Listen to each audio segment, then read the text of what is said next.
ժամանակ այդքան էլ ընդունված չէր վարել հարսանիք ասված, չեմ հիշում, բա ինչ էին անում։ Այն ինչ որ ընտանեկան համադաներ կային, որոնք համադաները կային, երևի, բայց գործընկեր Եգոր Գլումովը իմ հարսանիքին այդ դերը ստանձնեց, այդ ժամանակ նրա բուրըն շրջանն էր ու նաև ավելի շատ ռուսերենով էր խոսում, հիշում եմ, որ եթե բոլոր միջոցառումների ժամանակ նրա այդ հախուռն տեսակը, հումորների սրությունը ոչ բոլորն էին կարողանում, ոչ տիպիկ էր հայկական հարսանիքների համար, այդ թվում նաև իմ միշտ ինչ-որ թեժ մի բան ավելացնում էր երեկոյին, անձամբ սիրում եմ 70-ականների սոլը, ֆանկը եւ այլն, մտածում եմ ամեն մարդ երև 70-ական 80-ականների կես, հա, միջև, մտածում եմ, որ այն շրջանը, որ երեխա ենք եղել, ու այդ երաժշտությունը հնչել է մեր ծնողների միջավայրում, ու ամեն մեկը իր տարիքային շեմը կարող է հաշվել եւ հասկանալ, մենք սկսում ենք ակամայից սիրել են երաժշտությունը, որը եղել է մեր կյանքի առաջին տարիներին, մարդիկ նույնիսկ պատկերացումներում իրենց նկարում էին հաղորդավարին, փորձում էին հասկանալ ինչպիսին նա պիտի լինի, հետո կամ հիասթափվում էին կամ հակառակը, իմ պարագայում ձայնից ենթադրում էին բարձրահասակ հաղթանդամ։ Ժակ, ողջույն։ Ողջույն, շնորհակալություն, որ հրավիրել եք, շատ լավ եմ։ Ժակ, այսպեսի մի հարց եմ ուզում տալ, օրինակ ձեր ամենահիշարժան ռադիոեթերը դուք հիշում եք։ Դա առաջինն էր, թե հետագայում ինչ-որ ուրիշ միջադեպեր եղան ռադիոեթերի ժամանակ, ո՞րն էր։ Քանի որ ես ըստ էության ամբողջ ռադիոյով, երևույթով այնքան տարված եմ եղել,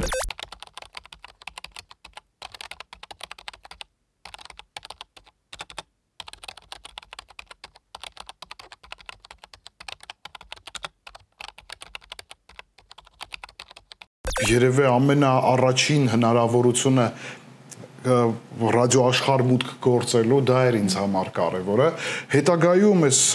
միայն 23-24 տարի է արդեն ռադիովան ռադիոկայանում է։ Այսինքն, եթե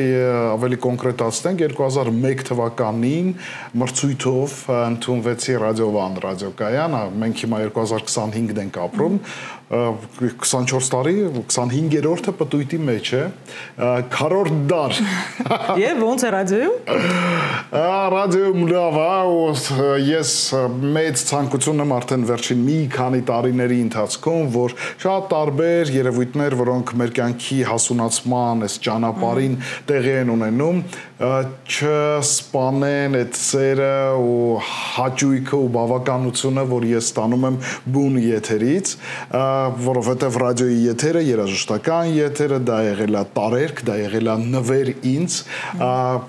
փրկողակ այս կյանքում գտնելու քո ուղին, քո ճանապարհը առաջ շարժվելու համար։ Ուզում եմ չկորցնեմ հետաքրքրությունը այդ ամենի հանդեպ։ Հիմա էլ, եթե դուք ինձ բռնացնեք այդ պահերին, երբ իմ 3 ժամն է ամենօրյա եթերի,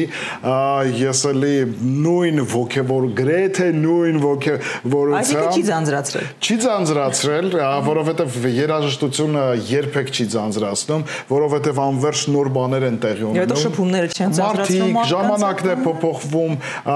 ժամանցային ռադիոն, FM ռադիոկայանը երաժշտական ձևաչափը հնարավորություն են տալիս մի փոքր ավելի անմիջական լինել եւ խոսել ժամանակների մասին, ուսումնասիրել մարդու համար աշխատել, մարդու հետ աշխատել ու նաեւ ամենակարևորը երաժշտությամբ լցնել ներսդ, միջավայրը, քաղաքը, երկիրը։ Իհարկե։ Իսկ այդ որոշումը երբ եղավ, օրինակ երբ հասկացաք, որ ես կարող եմ ռադիոյում աշխատել, չգիտեմ, ես ունեմ լավ ձայն, ունեմ մարդկանց հետ շփվելու հմտություն, ինչ որ բաներ համադրեցիք եւ հասկացաք, որ կարող եք, թե դա ցանկություն էր կամ երազանք, ինչ էր։ Այն ժամանակ, երբ որ որոշումը կայացրեցի, բացարձակ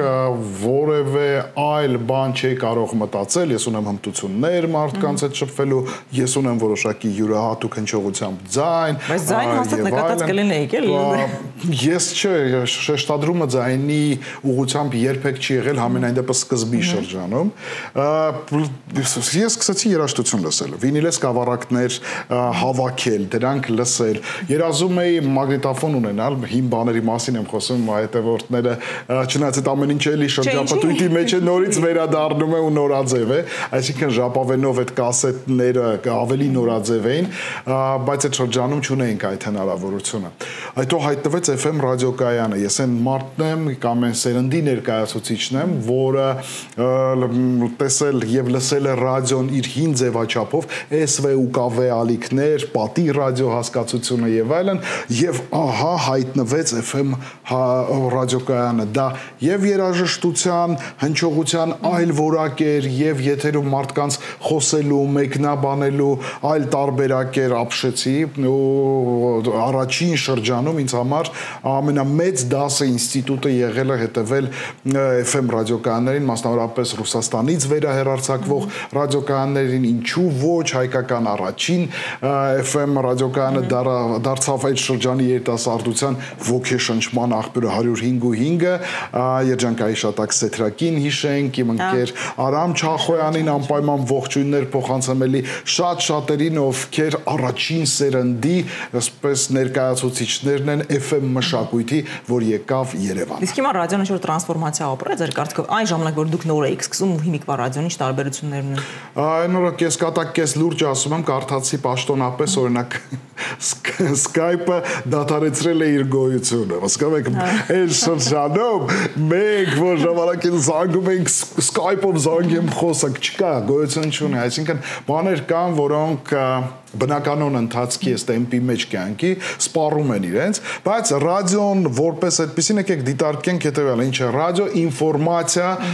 ինֆորմացիան տարբեր կարող է լինել խոսքային, ինչ որ բովանդական եւ երաժշտական, այդ ամենի ստացում աուդիո տարբերակով լսելու, այսինքն ձևաչափը տեխնիկապես թե դա ինչպես կլինի, հա, տեխնիկապես ինչպես կլինի, միգուցե դա փոփոխության ենթարկվի, բայց միևնույնն է միշտ լինելու է այնպես, որ մարդկանց պետք է լինելու ռադիոն, այսինքն լսել ինչ-որ բան եւ չպահանջի վիզուալ ծանրաբեռնվածություն, այսինքն դու պարտադրված չլինես ուշադրություն դարձնել։ Հիմա ռադիոն տեսանելի է դարձել, դրանից մի քիչ կարծում եմ այն մեր պատկերացմամբ այն խորհրդավորությունը կորցրել է, բայց ռադիոն տրանսֆորմացիայի այդ փուլի մեջ մտավ ինտերնետ, դարձավ տեսանելի, հայտնվեց մեր հեռախոսների մեջ, հավելվածներով, ամեն բան տրանսֆորմացվում եւ փոփոխվում է, կոպիտ ասած, եթե նախկինում մարդիկ ամենասիրելի զբաղմունքներից մեկը պարզ երաժշտական ռադիոներում զանգահարել ու ինչ որ երգ պատվիրել ու զարմանալ, որ հենց հիմա կգտնենք քո ուզած երգը, դա միշտ բոլորին հետաքրքրել է։ Հիմա արդեն դա բնականաբար զարմանալի չէ, որոնողական համակարգերը ձեզ կբերեն ցանկացած բան, ինչ որ դուք ուզում եք, բայց մարդկանց անհատական ուշադրությունը միշտ էլ հետաքրքիր է։ Հիմա նույն հավելվածների շնորհիվ հաղորդավարները կարող են առանձին ծրագրեր պատրաստել, առանձին ողջույններ ուղարկել եւ այլն։ Ակտիվությունը որոշակի առումով պակասել է զանգերի, եթե չեն արվում որոշակի արշավներ, եթե չկա որոշակի խաղային ինչ-որ հատված այդ եթերում եւ այլն, բայց ընդհանուր առմամբ նվիրյալ ռադիոլսողներ միշտ եղել են։ Բայց այդ ժամանակները, երբ որ ռադիոն տեսանելիցը շատ հետաքրքիր էր, որովհետև դու մտովի կարծես պատկերացնում էր այդ աշխարհը, հաղորդավարին, ամեն ինչ ավելի միշտ այդ խորհրդավորությունը, որ դուք նշեցիք, իսկապես կար։ Այո, կար, ու մարդիկ նույնիսկ պատկերացումներում իրենց նկարում էին հաղորդավարին, փորձում էին հասկանալ ինչպիսին նա պիտի լինի, հետո կամ հիասթափվում էին կամ հակառակը, իմ պարագայում ձայնից ենթադրում էին բարձրահասակ, հաղթանդամ եւ այլն։ Բայց ես հիշեցի, իմ մտապատկերում դուք լրիվ այլ եք։ Հետո իրականում առերեսվում են բոլորովին այլ կերպարի հետ, նաև մի շրջան էր, երբ որ ես ընդունվեցի ռադիովան, Արամ Չախոյանը ընդունեց, այսինքն այդ թիմում էր ռադիովանի։ Բայց չէ, կարծեմ եղել է։ Այո, մրցույթ էր, մրցույթին այդ պահին ռադիովանի աշխատակիցներն էին ընտրում մասնակիցներին։ Ես մուտք գործեցի այն սենյակ, որտեղ Արամ Չախոյանն էր ու էլի չգիտեմ ով, բայց էպիկ կերպար դարձավ Արամը ինձ համար։ Մինչ այդ հանրային ռադիոյում արդեն աշխատում էի եւ մենք մի անգամ հյուր էին գնացել նրանց ու մեր հանդիպումը զրույցը շատ որոշիչ եղավ։ Ես անցա այդ մրցույթով մի քանի փուլեր եւ այլն բան ու հետո մարդիկ գրազ էին գալիս, շփոթում էին երբեմն, ասում են Արամ Չախոյանն ուղղակի փոխվել, նոր կերպար է դարձել, Ժակ է անունը եւ այլն, այսինքն մի քիչ ձայների մեջ նմանություն տեսնելով ուղղակի այնպես ստացվեց, որ այդ պահին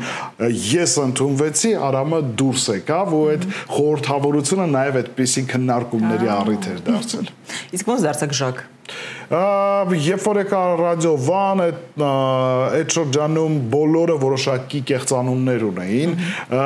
մենք ունեինք Սամվել հաղորդավար, ով Սեմիչ էր, որովհետև ռուսական քաղաքային ֆոլկլորի շանսոն ասված հաղորդումներ վարում, այդպիսի կերպար պերսոնաժ էր դարձել։ Արամ Կարախանյանը այսօր հատկապես շատ հայտնի թատերական եւ ինչու ոչ կինո դերասան, մեզ մոտ այսպես օծվեց Մաքսիմ Գորկի ռուս գրողի անունով, Գլումովը, Եգոր Գլումով Աստrovsky պերսոնաժներից, մի խոսքով բոլորը ինչ-որ պերսոնաժներ ունեին, ես այդ պատանեկությունից անցում դեպի երիտասարդության շրջան շատ սիրել եմ Ֆրանսիան ու երբ որ եկա ու այդ ինչ-որ պատանեկան ռոմանտիզմ էր։ Ուղղակի ֆրանսիական անուններ։ Ասացի դե Հակոբ չենք պատկերացնես ամբողջ Մաքսիմ Գորկիների եւ Եգոր Գլումովների մեջ, ուրեմն ինչ-որ մի բան պետք է ընտրենք, թող լինի Ժակ եւ առաջին ծրագիրը, քանի որ այդ ժամանակներն ֆուտբոլ էի սիրում, ֆուտբոլային ծրագրով սկսվեց գործունեությունը այնտեղ, ոչ թե DJ Ժակ, այլ Food Ժակ, ֆուտբոլային DJ տերմին հորինվեց, հետո դա սղվեց, գնաց մնաց DJ Ժակը շատ երկար ժամանակ, հիմա կամաց այդ DJ-ն էլ է հեռանում, մնացել է ուղղակի Ժակ, Հակոբ Պապիկյան վերջերս շատ ավելի հաճախ խնդրում են, բա ինչպես ներկայացնենք, ընդհանրապես Ժակը քիչ է թվում մարդկանց 3 տառ։ Եվ ֆրանսիական ազգանուններ։ Ասում եմ լավ, դե հասունացման հետ մեկտեղ արդեն այս շրջանում կյանքի նաև ուզում ես ներկայանալ ազգանունով, տանունով, եթե նախկինում այդքան չի հրապարակում, հիմա բավականին հաճախ։ Իսկ տանը ինչպես վերաբերվեցին ձեր ընտրությանը եւ գիտեին ընդհանրապես որ ուզում եք դառնալ ռադիոհաղորդավար։ Հետո երբ որ եղան շոշափելի հաջողություններ, եթե դրանք այդպեսի կարելի է համարել, երբ որ ես նկատեցի, պահ կա, չէ, որ մենք բոլորս մեր ծնողների հետ փոխհարաբերությունները մի հատ X կետ կա, որ այդտեղ դու զգում ես, որ ծնողդ վերջ հանգիստ է արդեն հանձնեց քեզ կյանքի ընթացքին են առումով, որ տեսավ, որ դու գտել ես քեզ այս կյանքում, այլևս այն պատասխանատվությունը, որ պետք է անհանգիստ լինի քեզ համար չկա, չգիտեմ, ես այդ ինչ-որ կետեր միևնույն է բաց չեն թողում երկար ժամանակ, երբ որ նկատեցին, որ այս ամեն ինչը ոչ թե խաղ է ու այլ սկսեցին զգալ, հավատալ, տեսնել, որ սա Լսում են եթերները նկատի ունեմ։ Չեմ երբեք բան արել, հետաքրքրվել, կարծում եմ, որ այո, մաման միշտ այդ շրջանում ուշադիր էր, թերթերում հրապարակումները հավաքեր, հաղորդումները, որոնք լինեին նախկինում ցանկացած հարցազրույց կամ հանդիպում, ինչ որ հաղորդում, որ լիներ, անպայման մեծ իրադարձություն էր ընտանիքում։ Իրանք սխալներն են, չէ՞, պարտադիր նկատում, հատկապես ընտանիքի անդամները եւ շեշտում։ Այո։ Չգիտեմ, մեր ընտանիքում այդպես էր։ Հաճախ օրինակ անընդհատ հայրս էր խոսում, որքան էլ որ ոգևոր էր, որքան էլ որ ինչ որ լավ բաներ ասեր այս կամ այն հաղորդումից կամ այս կամ այն դրսևորումից հետո նաև կարող էր նկատողություն անել տղա ջան, օրինակ, ահա այստեղ զգացվեց, որ դու ուզում ես ինչ որ մի բան ասել, բայց պետք է այսպիսի մեջբերում անել, սա անել եւ այլն։ Այսինքն հիշում եմ պապայից հիմնականում այդ մտությունը։ Մնացած ընտանիքի անդամները իհարկե փորձում են ամեն մեկը այն ուղղությամբ, որտեղ ինչ որ բան նկատում էին, ուղղորդել, հարազատ մարդը փորձում է միշտ էլ օգտակար լինել։ Իսկ ինչպեսի ձեզ համար կարևոր է ինչպեսի երաժշտություն են հնչում ռադիոից։ Այո, եւ բարեբախտաբար իմ կյանքի ընթացքում ողջ մասնագիտական կյանքի ընթացքում ես երջանկություն ունեցա աշխատել այնպիսի հաստատություններում, հեռուստատեսությունը եւս նկատի ունեմ, առավոտյան եթերների վարման ահռելի փորձը, ուղիղ եթերների ամենատարբեր հեռուստաընկերությունների, բոլոր հեռուստաընկերություններում նաեւ երաժշտական պրոդյուսեր չասեմ, բայց երաժշտական խմբագրի որոշակի աշխատանք եւս կատարել եմ, ուրախ եմ, որ առնչվել եմ որակյալ երաժշտության հետ մեծամասամբ, որոշակի բացառություններ միշտ էլ կարող են լինել, բայց երբեք չեմ աշխատել այնպիսի վայրում, որտեղ հակասի բնույթը էությունը երաժշտության իմ տեսակետ, ես կարող եմ այս կամ այն երգը չսիրել, եւ նաեւ օրինակ ողջունում եմ ռադիովանը այն առումով, իմ հիմնական վայրը աշխատանքի, որ ռադիովանը սկսեց իր գործունեությունը եւ այս տարիների ընթացքում ոչ միայն այնտեղ աշխատող կորիզը մարդիկ հասունացան, փոխվեցին, դա բնական է, դու լցվում ես գիտելիքներով, կյանքի գիտելիքներով, իմաստությամբ, այդքան երաժշտություն ես ուսումնասիրում, նաեւ ռադիոն հասունացավ։ Եթե նախկինում ամենասկզբում մեր եթերում շատ ավելի պարզունակ փոփ երաժշտություն էր հնչում, ապա տարիների ընթացքում դա սկսեց բացառվել։ Խոսքը չի վերաբերում միայն ռաբիզին, խոսքը վերաբերում է արտասահմանյան եւ ռուսական պլաստիկ փոփ երաժշտությանը, այսինքն այսօր ավելի քան երբևէ մեր եթերում հնչող երաժշտությունը մեր սրտով է լինում, որոշակի բացառություններ։ Իսկ ձեր նախընտրությունները փոխվեցին երաժշտական։ Երաժշտական նախընտրությունները տարիների ընթացքում փոփոխության ենթարկվում են, այն ինչը որ մենք լսում ենք որոշակի առումով իհարկե նաև եթերում կա, բայց դու փորձում ես նաև ամենը քո շուրջ կառուցել, այսինքն դա տունը չէ, նաև որոշակի առումով դա մասնագիտական հմտություններ են, այնպես կազմել եթերը, հասկանալով որ այս կամ այն արտիստին օրինակ դու այդքան շատ չես սիրում, բայց նա Այսինչ Սանդրակով այդ որակները ունի եւ ունի լսարան, ուրեմն պետք է նրան եւս լսել։ Երաժշտական ճաշակը անդադ փոխվում է, միլիոնավոր երգեր ես լսում։ Անդադ նոր բաներ են իհայտ գալիս, հետաքրքիր։ Նոր ու տարօրինակ է նաեւ որպես նոր գալիս են հին բաներ, օրինակ մի ամբողջ ժամանակաշրջան հիմա տարված ենք ես էլ, ընկերներս էլ, որ նկատեք նորաձևության ալիքի պես եկել է հայկական ռետրոնել են արխիվներից հանում, Շունելի է կարծում։ Շատ լավն է։ Հայկական նույնիսկ էստրադային սիմֆոնիկ նվագախմբերի հետ արված ձայնագրությունները այնպիսի երգեր են դառնում նորաձև, նույն սոցկա հարթակները վերադարձնում են կյանք այդ երգերին։ Դե որովհետև եթե այսպես նայենք, ասենք ես էլ շատ սիրում եմ երաժշտություն, այն 70-80-90-90-ականների երաժշտությունը, չգիտեմ, այլ էր կարծում, շատ ավելի մելոդիկ, շատ ավելի հարուստ։ Հիմա կարծես մի փոքր։ Ես մեկ-մեկ էլ մտածում եմ, ասում ինչու եմ ես սիրում, օրինակ անձամբ սիրում եմ 70-ականների սոուլը, ֆանկը եւ այլն, մտածում եմ ամեն մարդ երևի 70-ական 80-ականների կես, հա, միջև, մտածում եմ որ այն շրջանը որ երեխա ենք եղել, ու այդ երաժշտությունը հնչել է մեր ծնողների միջավայրում ու ամեն մեկը իր տարիքային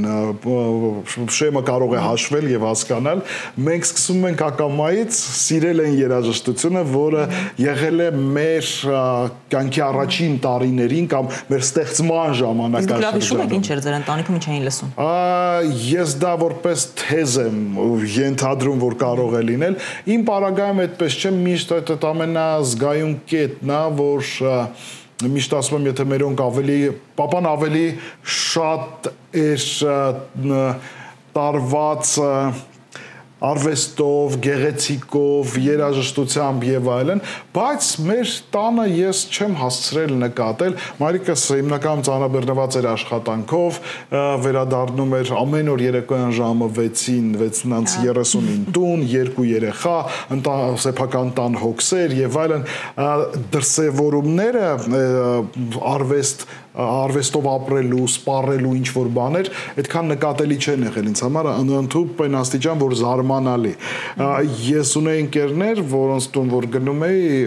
տեսնում էի, որ ունեն իրենք վինիլի սկավառակներ, այս պապայինն է եւ այլն, այսինքն մեր տանը չեն լսել, միջին ստատիստիկ, մոտեցումներ էր, հասցնում էին հազիվ հեռուստատեսությամբ 1-2 բան,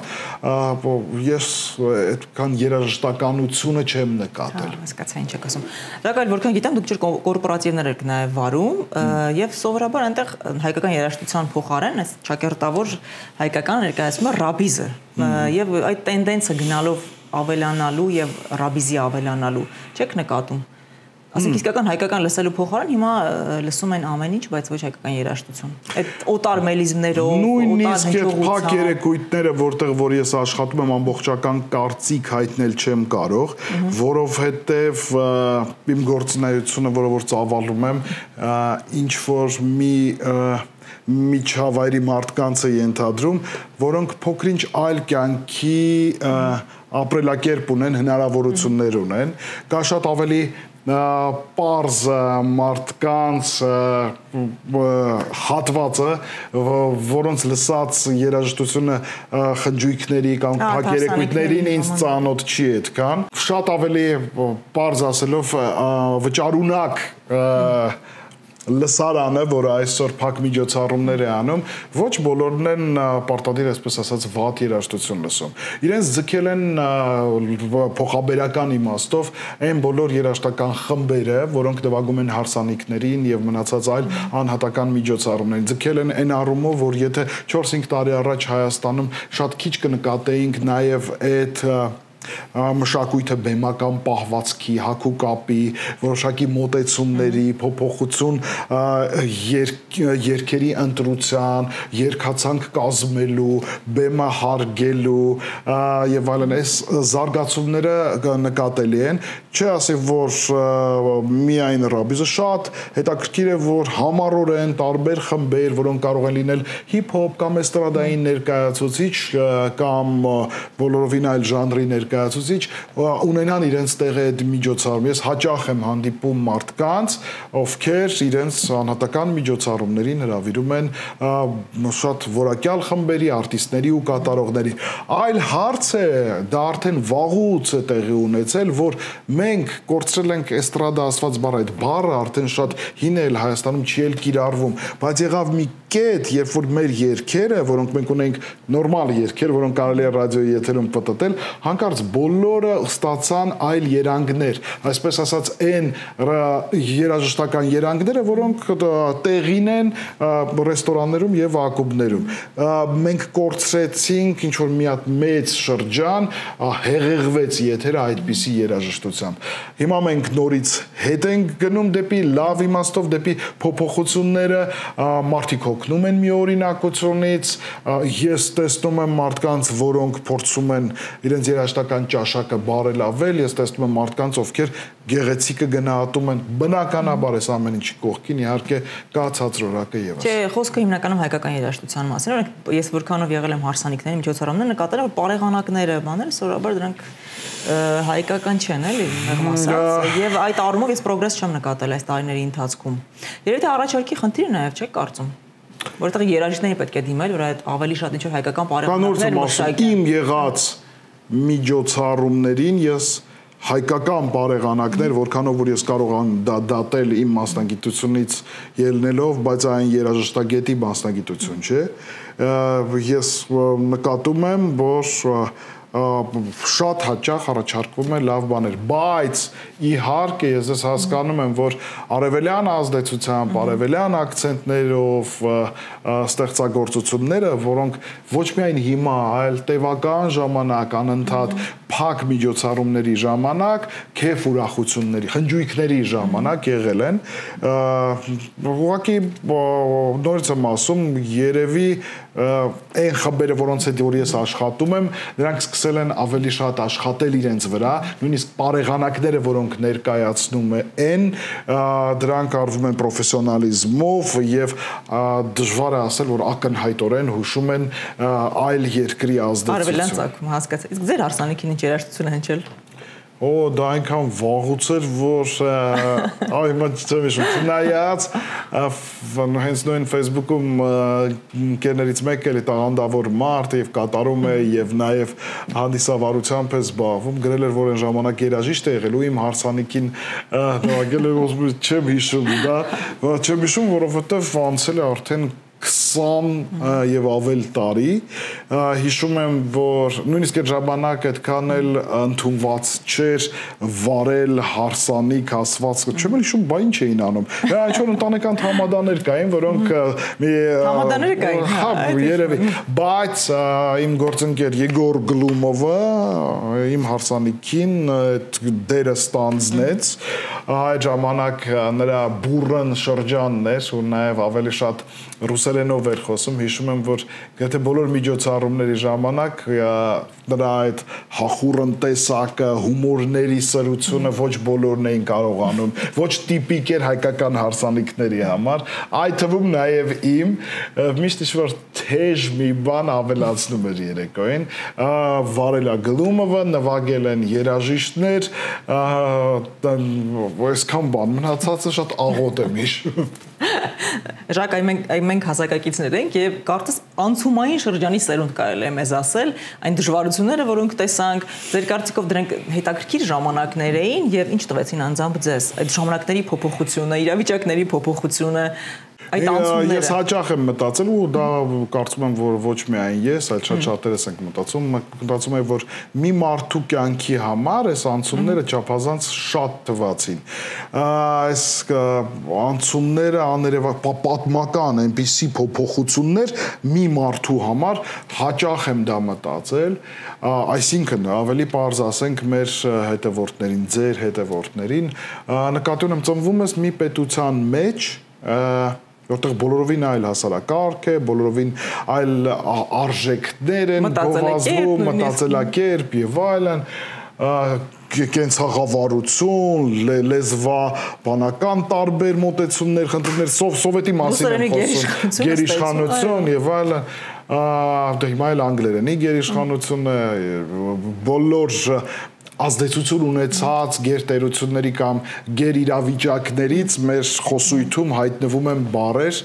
սովետական միությունը ով կհավատար որ այն կփլուզվի մենք դեռ երեխա ենք դա փլուզվեց բայց դուք զգացիք այդ փլուզումը ես հստակ հիշում եմ ես էլ շատ հստակ չէ ես շատ հստակ հիշում եմ հուզմունքը այդ էմոցիոնալությունը Հայաստանի Հանրապետության անկախության շուրջ այսինքն այդ երևույթի ուրախանալ սեփական այնքան էլի ռոմանտիզմի դրսևորում է, բայց այդպես էր ուրախանալ սեփական դրոշով, հիմնով, դրամի տեսակով, եւ շատ-շատ էլ բաներով, տարբեր ինստիտուտներով եւ երևույթներով, որոնք բոլորը միասին նշանակում են պետություն։ Հիշում եմ այդ հաղթանակը հիշում եք։ Արցախի պատերազմն եմ հիշում եմ ռադիոյով լսելը, հիշում եմ տարօրինակ այդ դեռ հələ պատանեկան մոտեցում էր, միշտ լսում էի ռադիոյով ու սպասում, որ մեր զոհերի քանակը կամ առհասարակ չի լինի, կամ շատ քիչ կլինի, իսկ թշնամունը ավելի շատ կնշեն, դա հիշում եմ այդ զգացողությունները դեռ տարիքային առումով դեռ լրիվ հասուն չես գիտակցելու ինչ է կատարվում, ինչ է պատերազմ ասվածը, մի խոսքով դա եմ հիշում, հաղթանակն եմ հիշում այդ ժամանակաշրջանը հիշում բավականին երկար ժամանակ երեխաներիս հետ էլ որ խոսում էի միշտ ասում եմ չգիտեմ ինչքանով էին ֆիքսում հատկապես մեծս դե մեծս արդեն 20 տարեկան է բարբերաբար սեպտեմբեր 21-ը լիներ մայիս 28-ը լիներ այս պատմական իրադարձություններ ասում եմ ապրում ենք ժամանակահատվածում մենք շատ հին ժողովուրդ ենք ու շատ ցավեր ենք տեսել ու շատ երկար ժամանակ կորցրել ենք պետականություն, հիմա այս պահին ֆիքսի աղջիկ ջան, իմ զավակ, այս պահը երջանկության պահ, հենց այս օրը, որովհետև հենց այս օրը քո երկիրը, բավական չէ քո երկիրը անկախ է, դեռ կարողացել է իր պատմական տարածքներից մի մասնիկ նույնպես ազատագրել, կար այդպիսի զգացողություն, բայց հետո նաև այս պատերազմը։ Դուք իմ հարցը կանխեցիք, որտեղ մենք ապրել ենք, չէ՞, հաղթանակի զգացումով։ Մենք այդպես ենք ապրել, միանգամից մեկ էլ փոխվեցին այդ զգացողությունները։ Հետո Արցախի կորուստը ու դու հասկանում ես, որ ուղղակի դու շատ երկար ես պատմական ընթացքի մեջ, շատ գլոբալ ինչ-որ երևույթների ականատես ես լինում։ Մենք բացարձակ չգիտենք ինչպես կդասավորվի ընթացքը կյանքի, բայց մենք բոլորս մեր երեխաների համար, մեր երկրի համար մեծ հաշվով, երազում ենք ավելի լավ ապագա։ Մենք անվտանգություն ենք ուզում, մենք աշխարհից արդարություն ենք ակնկալում։ Բայց արդյոք բավարար ջանքեր գործադրում ենք ազգովի, եթե այսպես անկեղծ լինենք, ես ընդհանուր նկատի ունեմ։ Ինչքան ինչի արժանի ենք կամ ինչքան կարողանում ենք, դա էլ անում ենք։ Երևի դա է։ Ես ամեն դեպքում հուսով եմ, որ ավելի լավ ժամանակներ են լինելու։ Երբ որ այս պահերը եղան պարտության, այս Արցախի կորստի, ի վերջո ոնց որ դուք ասացիք, մենք մի սերնդի ներկայացուցիչ ենք, ես սկսեցի նաև որոշակի առումով ամաչել, որովհետև մեր սերունդը եկավ ինչ-որ մեր տարիքային խումբը, մեր սերնդի ներկայացուցիչների հերթը եկավ որոշում կայացնելու, խոսելու, բանակցելու, լուծումներ տալու եւ այլն, եւ փաստացի ունենք այն, ինչ ունենք։ Ուրեմն մեր սերունդը, չգիտեմ, չհանձնեց քննությունը, բայց եկող սերունդը կարող է եւ պետք է ավելի լավը լինի։ Միշտ մտածում ես այդպես։ Շնորհակալ, այդպես որ դες հետ խոսում ես, տպավորություն այնպես որ դուք շատ պոզիտիվ եք, բայց դուք նկատում եք այն բացասական երևույթները, որ օրինակ կարող է առավոտը սկսվել այնպես, որ դուք դժգոհելով ամբողջ օրը գնաք, այսինչ երթևեկություն է, այսինչ մարդիկ են, քաղաքավարության կանոնները չեն պահում, այդպիսի օրեր ձեզ մոտ լինում են, թե այնուամենայնիվ այն պոզիտիվը, որ զգացվում է ձեզանից, դուք միշտ փորձում եք պահել։ Սովորական մարդու նման, ոնց որ եւ բոլորը, բայց որոշակի իհարկե նժարը դեպի պոզիտիվը գերակշռում է, հաճախ են ինձ ասում, ինչպես է դա ստացվում, այդ երևի էլի մասնագիտությունից ելնելով, այսինքն երաժշտության մեջ անverջ լինելով, գեղեցիկի մեջ անverջ լինելով, այդ ամեն ինչը ուսումնասիրելով, դու չես կարող այլ կերպ լինել։ Կյանքը այդքան հեշտ չէ, մենք բոլորս ինչ-որ չափով փառասեր ենք, մենք բոլորս ինչ-որ չափով ձգտում ենք հարմարավետության, մենք բոլորս ինչ-որ չափով ուզում ենք միայն լավագույնը ունենալ, միայն ամենահարմարավետը ունենալ, ձգտում ենք, որ բոլորի ուշադրության կենտրոնում լինենք, հասունացման հետ դու ֆիլտրում ես քո ցանկությունները, հասկանալի է։ Հիմա այս փուլում ինչու եմ աշխատում պոզիտիվ լինել, եթե նախկինում դա բնավորությանը բնորոշ գիծ էր, ընդհանուր առմամբ, հիմա 40-ից հետո դու սկսում ես վերարժևորել քեզ տրված ժամանակը ու փորձում ես ամեն րոպեն, ամեն եղանակը, ամեն գարունն ու ամառը անհագ վայելել, ուրախանալ, հասկանալ, երբ որ մենք այնքան բան ենք տեսել, որ խցանում ասվածը եւ մնացած այլ տարբեր կենցաղային խնդիրներ, որոնք այդ պահին նյարդայնացնում են, բայց այնքան բանական պետք է լինես, որ հասկանաս այդ ամեն ինչը բացարձակ կարեւոր չէ։ Ես փորձում եմ երջանիկ լինել, փորձում եմ ամեն վարկյանը ինչ-որ բան եթե բաց եմ թողել լրացնեմ, ես փորձում եմ լիարժեք ապրեմ, դա բնորոշ է նաև կարծում եմ մեր սերնդակիցներին։ Համաձայն եմ այս առումով, ուզում եմ նաև խոսենք մեր բնավորությունից, մեր նկատի ունեմ մեր հայերիս բնավորությունից, ինչ որ բնավորության գծեր կան, ասենց հավաքական հայությանը որ նայենք, որ ձեզ այնուամենայնիվ ձեզ վրա ազդում են եւ դուք կփոխեիք դա։ Մեկ էլ մի բան է, երկու արդ միանգամից տամ, նկատենք մեր ժողովրդի մոտ սովորություն ամեն ինչ հայաֆիկացնել, այսինչը հայ փնտրել եւ գտնել ինչ որ հայկական արմատ կամ ինչ որ մեկին ասել գիտեք, այսինքն Կարայանը օրինակ, որ հայ չի, Կարայանը հայ է, այսինչը հայ է, ինչի հայ, բոլորին հայաֆիկացնելու այդ մեր ձգտումը, դուք ինչի եք կապում։ Նախ այդ ամեն եկեք փորձենք հնարավորինս կարճ ասեմ, հայրենիք բառը հայրերի ստեղծած երկիրը շատ հաճախ այդպես եմ ասում, մայրենի լեզու, առաջին լեզուն, որը լսում ենք, այն մարդուց, ով խոսում է մեր հետ, մեր մայրն է։ Այդ երկու արժեքներն են, մենք մեր երեխաներին ենք շատ սիրում, հատուկ հարգանք ունենք մեր մեծերի նկատմամբ եւ այլն։ Ինչու ենք իսկ վատ գծերը։ Վատ գծերը։ Չէ, նաև նկատի ունեմ այդ հայկականություն փնտրելը ինչու է դա կապված։ Օրինակ, երբ որ 4-րդ, 5-րդ սերնդից լավ չգիտես ով է եղել նախատ անունով, հա, պապատ եւ այլն, դու ընդհանրական սկսում ես այդպիսի վերաբերմունք ունենալ առհասարակ բոլոր հայերին, որովհետև դա քո ազգն է, դու այդ ազգի ներկայացուցիչն ես, եւ փոքր ազգերին մի գուցե բնորոշ է դա հաճելի է։ Ես չգիտեմ, մենք կարող ենք շվեդից հարցնել, հարգելի շվեդ, երբ որ դու տեսնում ես որևէ այլ շվեդ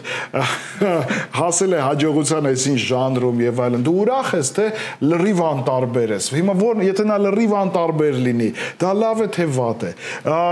Ես կարծում եմ մի քիչ չափազանցնում ենք այդ պահերը, երբ որ հայաֆիկացնում ենք ամեն բան։ Վերջերս ասեցի, որ Չայկովսկին էլ է այ պարզվում է։ Ես չգիտեի այդ մասին, բայց այնտեղ հասկանանք, որ շատ լավ է, որ հայ են, դա խոսում է լավ Դա բարկած է, ես կարծում որ այդպես չի։ Չէ, ոչ միայն Չայկովսկու, այլ շատ տարբեր մարդկանց իմաստով, հա։ Եթե նրանք հայ են, ամբողջ աշխարհում մեր ազգին ճանաչելու տարբերակը ավելի դրական է դառնում, ավելի լավ, դա շատ լավ է, բայց դու անձամբ կոնկրետ ես կամ դուք կամ մյուսը դա մեզ չի փրկում։ Եթե մենք ստոր քայլեր ենք անում, եթե մենք վատ բաներ ենք անում, ոչ մի կերպ չենք կարող արդարանալ Շարլ Ազնավուրով, Այվազովսկիով եւ մնացած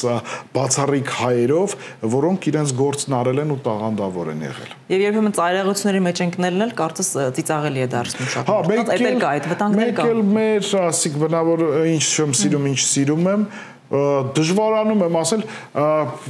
մի հատ օրինակ մի հատ գիծ կա, որ համ սիրելու է, համ չսիրելու է։ Մեր ժողովուրդը տարբեր երևի բարդ ճակատագրից ելնելով մենք կորցրել ենք տևական ժամանակ ուրախանալու ունակությունը, կյանքը վայելելու, ապրելու ունակությունը, որ անընդհատ փորձում ենք վերադարձնել։ Ասես թե տխրություններին սովորած լինենք, բարդ իրավիճակներին։ Միևնույն ժամանակ այդ բարդ իրավիճակներում այնքան կուր ենք դառնում, այնքան միասնական ենք դառնում, ապշելու բաներ ա տեղի ունենում, այս պատերազմի շրջանում ինչպես էին մարդիկ մեկը մյուսին վերաբերվում, այսինքն անընդհատ ինչ որ այդպիսի խիստ անմարդկային ճգնաժամ ա պետք, որ այդ ճգնաժամի ժամանակ այնպիսի որակներ դրսևորվեն, որոնք պարզ է, որ շատ լավն են, բայց միևնույն ժամանակ մենք պետք է կարողանանք ավելի այլ կերպ մտածենք, ավելի լուսավոր լինենք, ավելի սիրենք ու միմյանց ոգևորենք այս կյանքի ընթացքով ոչ այդպիսի ճգնաժամային իրավիճակներում։ Իսկ այդ զգացողությունը ձեզ մոտ կա, որ դուք ինչ-որ յուրահատուկ ազգի ներկայացուցիչ եք։ Այդպես չասեմ յուրահատուկ, բայց շատ հաճախ։ Լավ կամ վատ իմաստով չէ։ Չէ, շատ հաճախ, քանի դեռ ինչ էլ որ պատահի, հենց հիմա էլ։ Ես այդպեսի խաղ անում եմ, խաղ ներքին խաղը, հա, բայց լավ որ ես հայ եմ։ Չէ, ես ուրախ եմ որ հայ եմ։ Ես ոնց չեմ համեմատում։ Դժվար է որ դու հայ լինելը հեշտ չի։ Հեշտ է, հեշտ չի, տարբեր երկրների օդանավականներում լինի, տարբեր խմբերի մարդկանց հետ, գործի բերումով շփվում ես տարբեր երաժիշտների հետ եւ ես ներկայանում եմ նրանց իմ անունով ներկայանում եմ, որ հայ եմ եւ դա ինձ համար բավականին լուրջ, այսպես պինդ ֆունդամենտալ արժեք է։ Հաշալի։ Իսկ դուք երջանկությունից վախենում եք խոսել, թե այնուամենայնիվ սնահավատ բաներ չունեք։ Ես ես վերջերս հասկացել եմ, որ չէ, ինչ որ բաներ այդ ոլորտում կատարվում են, առաջ չէի հավատում, առաջ շատ բաներին չէի հավատում։ Առաջ չէի հավատում, որ ես կարող եմ ինչ որ մեկի համար հատուկ այնքան հաճելի չլինեմ, որ օրինակ ինչ որ քննարկումներ կազմակերպ, օրինակ ինչ որ գործողություններ անեն, որպեսզի որևէ կերպ խոչընդոտեն քո առաջ խաղացմանը, քո գործունեությանը եւ այլն։ Հետո պարզվեց, որ այո, կան այդպիսի մարդիկ լինում են, եւ ես երկնքից իջա ներքև հասկացա, որ այդպես է, տարբեր պատճառներ։ Ուրեմն այդքան դու արդեն կամ այն ժամանակ ինչ որ մի բան ներկայացրել ես, որ այդ վտանգը ներկայացրել ես նրանց համար, իսկ երջանկությանը վերաբերող երբեմն ասում են երջանկությունը, որ լռությունն է սիրում, այն առումով, որ շատ դեպքերում դա անընդհատ ցույց տալ եւ դա անընդհատ քննարկելը կարծում եմ այդքան էլ ճիշտ չի։ Երջանկությունը պիտի վայելես։ Հանրային մարդը ուղղակի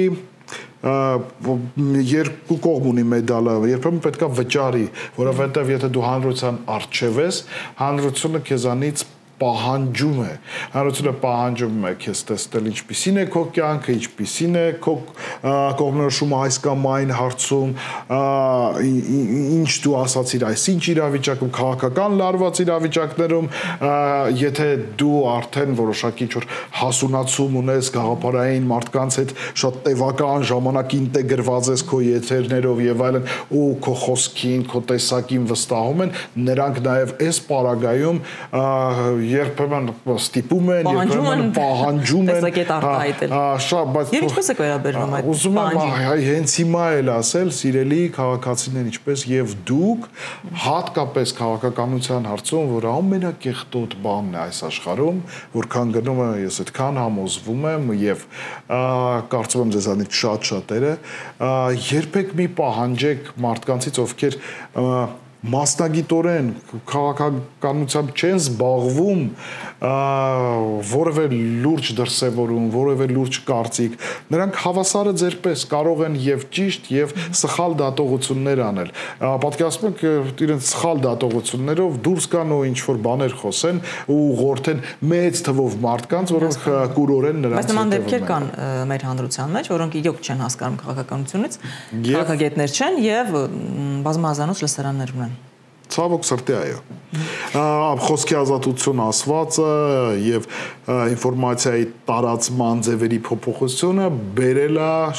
շատ տարբեր բաների փոփոխության, այդ թվում խոսքի ազատությունը բերել է խոսքի արժեզրկման որոշակի առումով։ Մի փոքր անցում անենք այլ թեմաների։ Որովհետեւ դուք ռոմանտիկներին սիրում եք եւ դուք ինքներդ ռոմանտիկ եք։ Հա, շատ ռոմանտիկ եմ, այդ ռոմանտիզմը ոչ միայն զուտ սիրային ուղղվածությամբ, այսօրվա մեր զրույցի ընթացքում պարբերաբար ինչ որ կետեր ունեցանք, ռոմանտիզմ հայրենիքի հանդեպ սիրո, ռոմանտիզմ ինչ որ տարբեր արժեքների, երևույթների, մարդկային որակների, ինչ որ բան, առանց այդ էմոցիաների արտիստ կամ մարդուն, որ արտիստիկ ոլորտում է աշխատում դժվար է պատկերացնում, չոր ու կոպիտ ինչ-որ մեկին, էլ։ Ժակ, ես դուք պարզել եք ինչ է ուզում կինը։ Հա, կինը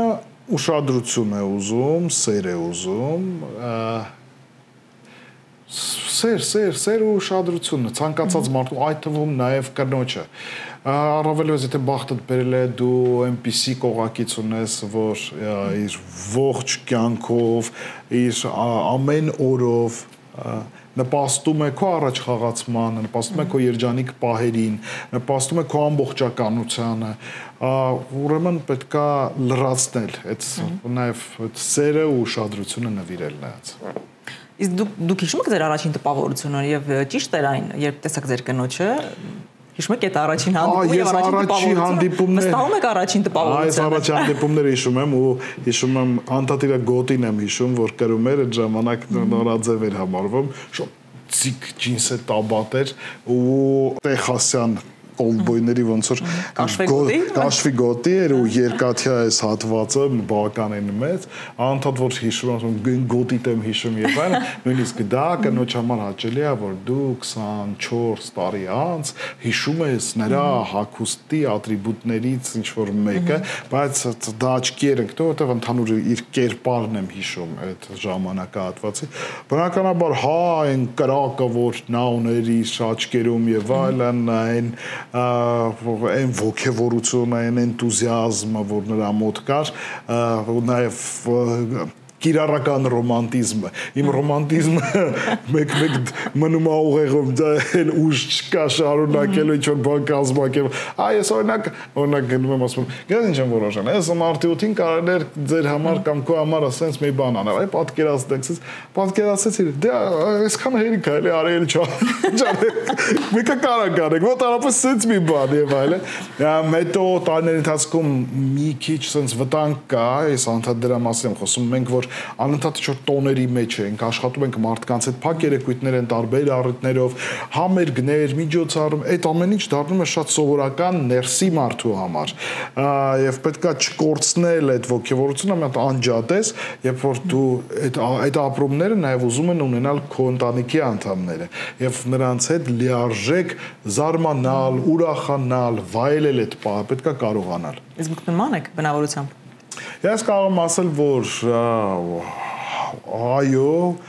շատ նույնն ենք, երկուս էլ շատ լավ կլիներ երևի մի քիչ մեկնումեկս տարբեր լինենք, որովհետև այդպես ավելի խոցելիությունը ավելի շատ է, երբ որ նույնն ենք, ես երբ որ զույգ ես արդեն միավոր ես դառնում, ուզում ես այդ միավորը ուժեղ լինի տարբեր կետերով եւ այլն, շատ նույնն ենք, ես այդպես եմ կարծում, ես մի քիչ ավելի ենթադրում եմ թրծված կյանքի տարբեր դժվարություններով եւ այլն, եւ հետո տղամարդն ես,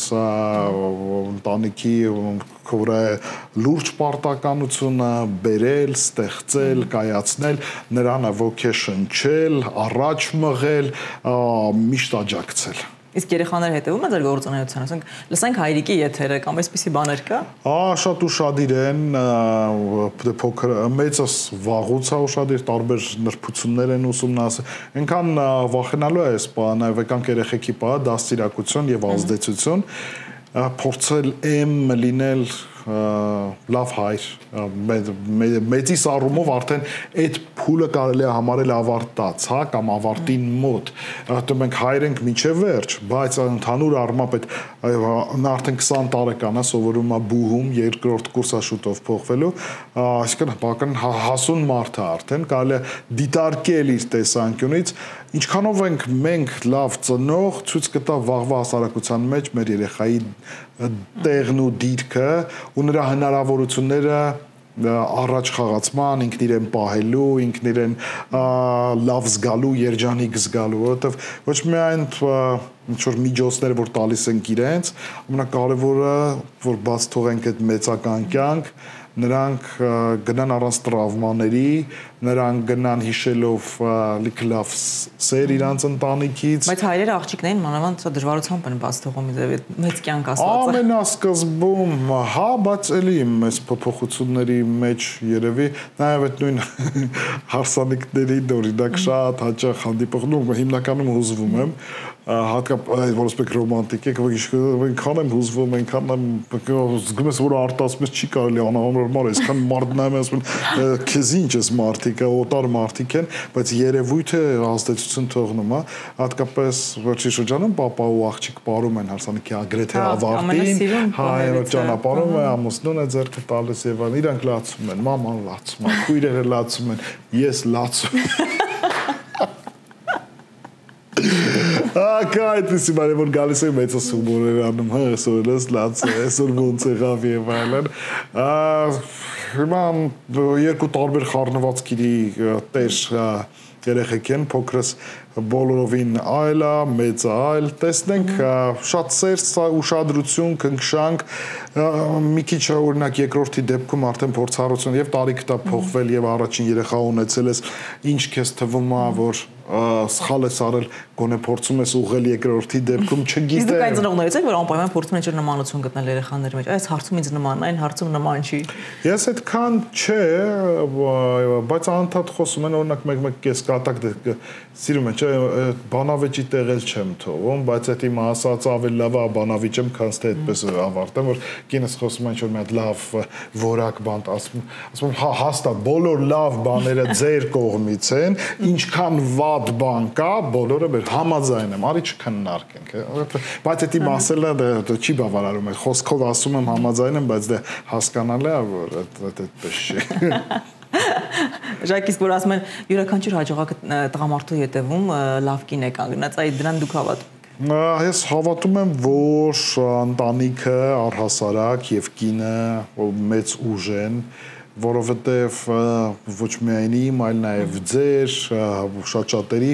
աչքերի առջև պատմություններ են մարդկանց որոնք հասել են մեծամեծ հաջողությունների, հենց այդ աջակցությունն շատ հաճախ դա այդքան վառ չի առանձնացվում, բայց այն թիկունքը, որ դու ունես, ոչ միայն ինչ որ մեկի կինը մտավոր կերպով կարող է օգնել, մյուսինը vocation չի, երրորդին ուղակի լինելիությամբ, ընտանիքի լինելիությամբ թույլ չի տալիս, որ տղամարդը թուլանա, տղամարդը այնպիսի սխալներ անի եւ այնքան տարվի էգոիզմով, որ բնորոշ է բոլորիս, որ մոռանա ընտանիքի մասին։ Ի վերջո այդ ընտանիքը եւ նրա հետ մեկտեղ ստեղծած այդ ուժը բոլորինն է, այդ թվում տղամարդունը։ Ես հավատում եմ, որ կինը եւ ընտանիքը այն կարևոր հենարաններն են տղամարդու համար, որպեսզի նա հաջողության հասնի։ Իսկ օրինակ ռադիոյում ինչ կա, բացի, ասենք, չգիտեմ, սիրելի աշխատանքից, գումար վաստակելուց եւ այլն, որ ձեզ իսկապես սպահում է։ Կոնկրետ ռադիովանում, չէ՞ որ կամ երրորդ ինչ որ մի բան, որ այսքան երկար տարեց է սպահում է, ի՞նչն է։ Քանի որ ռադիովանը արդեն այսքան երկար տարիներ այնտեղ եմ, եւ ողջ այս տարիների ընթացքում բացի ռադիովանից եղել են բազում աշխատանքներ։ Հիմա էլ կան, հիմա հեռուստատեսային դեռ չկա, մտածում եմ որևէ հետաքրքիր գաղափարի շուրջ կամ սպասում եմ որևէ հետաքրքիր առաջարկի ռադիոն միշտ եղել է, ինքը կապ չունի ես ինչով եմ զբաղված, ինքը միշտ իմ կյանքում կա, որտեղ նշեցի, դա եղել է տարերք, դա եղել է անբացատրելի սեր, ես հասկացա, որ սիրում եմ հենց այդպիսի ռադիո, հայտնվեցի այնտեղ, հետո ասացին, որ ստացվում է, հետո ասացին ձայնդ յուրահատուկ է, հետո սկսեցին էս, ու ամեն ինչ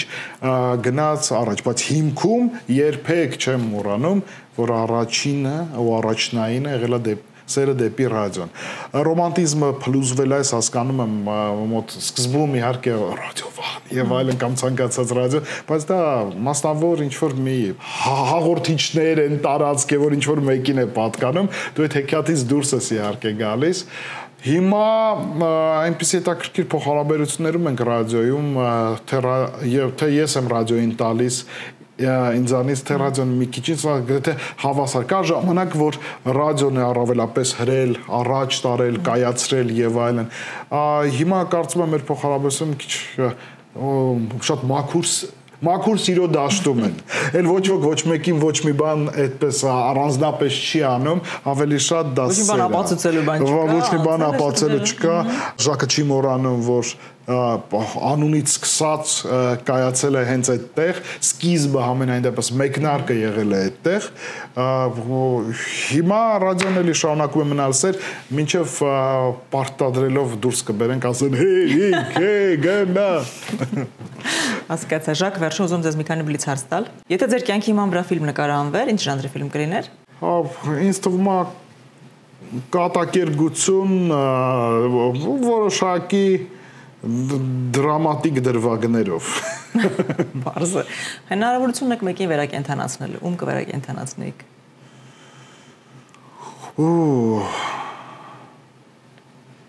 Չէ։ Ես որ այդպիսի պատասխանատվություն երևի չեմ վերցնի, չգիտեմ։ Հիմա դուք ասացիք, ես սկսեցի մտածել մի անգամից բաժանեցի, նկատի ունեք հանրային մարդկանց, որևէ հայտնի մարդու, թե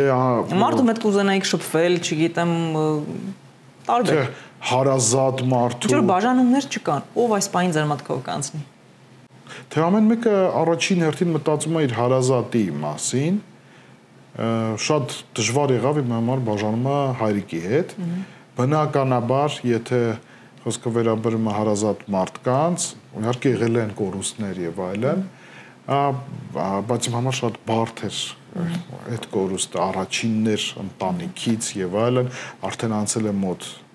5-6 տարի, բայց միևնույն շարունակում է ծանոթ։ Իհարկե կցանկանայի, ով չէր ցանկանար ծնողին վերադարձնել օրինակ, կամ որևէ շատ մտերիմ հարազատ մարդ։ Արցախում երբ եք եղել վերջին անգամ։ Այ մեկ էլ կուզենայի փոխել իմ հիշողության որակը ու պաշա բանը մոտավորապես ամենաառաջինը հիշում եմ, որ եղել է առաջինը եկեք ասեմ 2005-ին ու սիրահարվել էի 4 թե 5 թվականներ ընծա փառատոնի մեկնարկներ եւ առաջին անգամ գնացել էի Արցախ,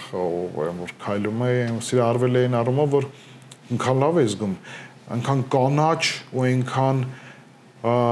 կյանքով լեցուն թված այդ տարածքը ու իմ մեջ հիշում եմ այն ժամանակվա մտքեր ասում այ հիմա պատկերացնում թե ինչի են գրիֆ տվել էս տարածքի համար ախր այսքան կյանք կա այս ամեն ինչում վերջինը երևի միջոցառում վարեցինք կարող ենք թվեր 17-16 թվական վախենում եմ թվերի մեջ շփոթվել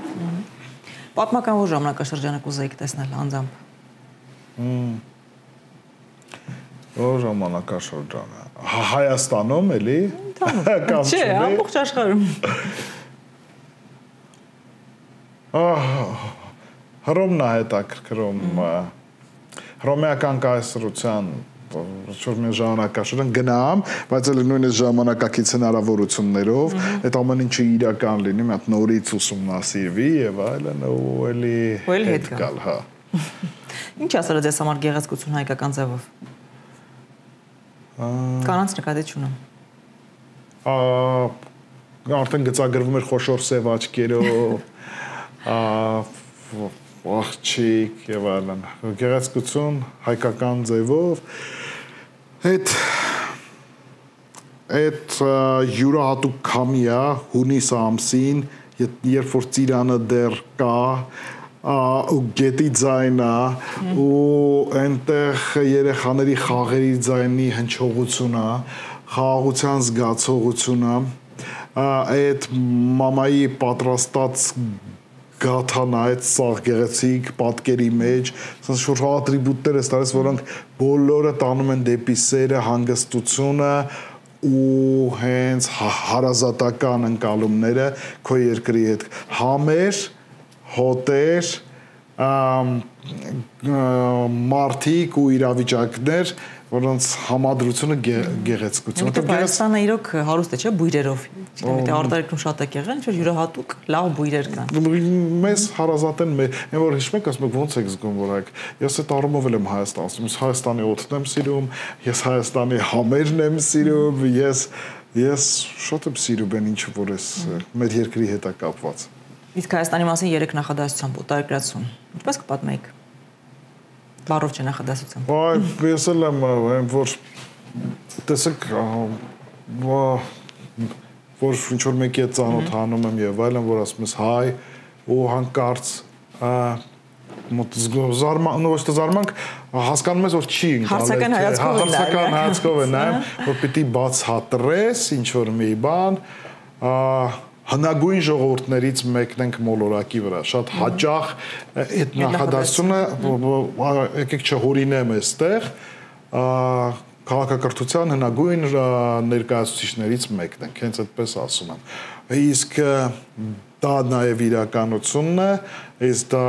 կրելու հնարավորությունը բնականաբար եւս նպաստում են այն բանին այն տրամադրությանը որ ես ուրախ եմ որ հայ եմ շատ հաճելի է Եվ այս պոզիտիվ նոտայի վրա ավարտենք։ Շնորհակալ եմ Ժակ, որ մեզ հյուրեք եկել։ Շնորհակալություն հրավերի համար։